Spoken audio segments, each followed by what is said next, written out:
Hello అండి అందరికీ. ఇవాళ రెసిపీ వచ్చేసి పాలకూర పెసరపప్పు అండి. ముందు ఒక గిన్నె తీసుకొని 2 కప్స్ దాకా పెసరపప్పు వేసుకోవాలి. పెసరపప్పు కొద్దిగా కలర్ మారేదాకా బాగా వేయించుకోవాలి పెసరపప్పుని.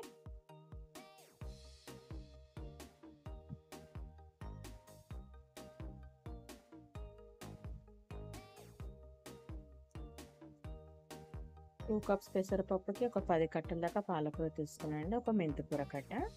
పెసరపప్పు వేగాక ఒక గిన్నెలో తీసుకోవాలి. ఒకసారి వాష్ చేసి వాటర్ వేసుకొని నానబెట్టుకోవాలి పెసరపప్పుని. మళ్ళీ అదే గిన్నెలో ఒక 3-4 స్పూన్స్ దాకా ఆయిల్ వేసుకోవాలండి. ఆయిల్ హీట్ ఎక్కాక ఒక 2 పెద్ద సైజ్ ఉల్లిపాయలు కట్ చేసి వేసుకోవాలి.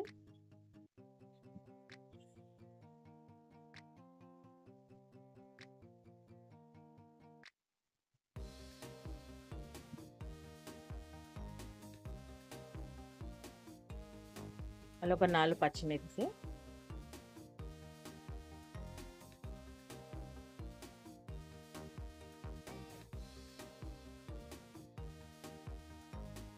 ఉల్లిపాయ పచ్చిమిర్చి వేగాక ఒక చిన్న మెంతికూర కట్ట వేసుకోవాలి. కొద్దిగా కరివేపాకు కూడా వేసుకోవాలి.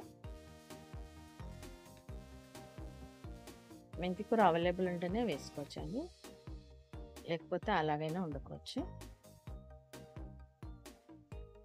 మెంతికూర కూడా వేగాక ఒక స్పూన్ దాకా అల్లం వెల్లుల్లి పేస్ట్, మళ్ళీ 1/2 స్పూన్ పసుపు.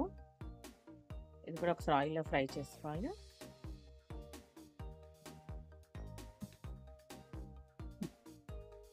అల్లం వెల్లుల్లి పేస్ట్ వేగాక ఇందాక మనం పెసరపప్పు వేయించుకున్నాం కదండి, కడిగేసి నానబెట్టుకున్నాం కదా, అది కూడా వేసేసుకోవాలి పెసరపప్పుని. పెసరపప్పు కూడా ఆయిల్లో వేగాలండి మొత్తము.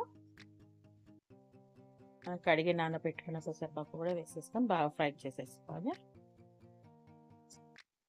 కొద్దిగా ఫ్రై అయ్యాక సాల్ట్ వేసుకోవాలి. ఒక 1-1.5 స్పూన్ దాకా సాల్ట్, ఒక 2 స్పూన్స్ దాకా కారము.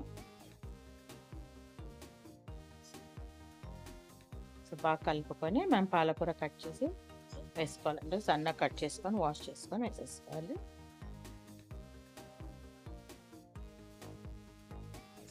సో మనం పైనుంచి ఏ వాటర్ వేయాల్సిన అవసరం లేదండి. పాలకూరలో వాటర్ అవుతాయి కదా, అవే వాటర్తో ఉడికించుకోవాలి పెసరపప్పుని. చిన్న మంట పైన ఉడికించుకోవాలి.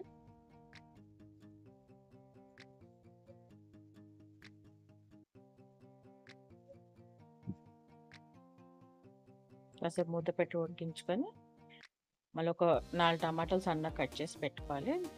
4 టమాటాలు కూడా వేసేసుకోవాలండి. పప్పు కొంచెం ఉడికాక అప్పుడు 4 టమాటాలు వేసుకోవాలి. టమాటాలు వేసుకొని మూత పెట్టుకొని మళ్ళీ ఒక 5 నిమిషాలు ఉడికించుకోవాలి. ఒక 5 మినిట్స్ అయ్యాక మళ్ళీ అప్పుడు కలుపుకోవాలండి టమాటాలని, అప్పుడు మ్యాష్ అయిపోతాయి టమాటాలు.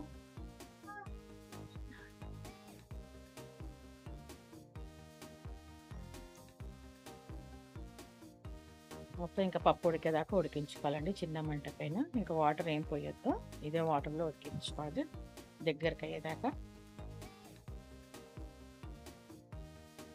అంతే అండి, రెడీ అయిపోయింది. పప్పు అనేది ఉడికిపోయింది. ఇప్పుడు చెక్ చేసుకొని దింపేసుకోవాలండి. అయిపోయిందండి పాలకూర పెసరపప్పు. నచ్చితే మీరు కూడా ట్రై చేయండి, లైక్ చేయండి, సబ్స్క్రైబ్ చేసుకోండి.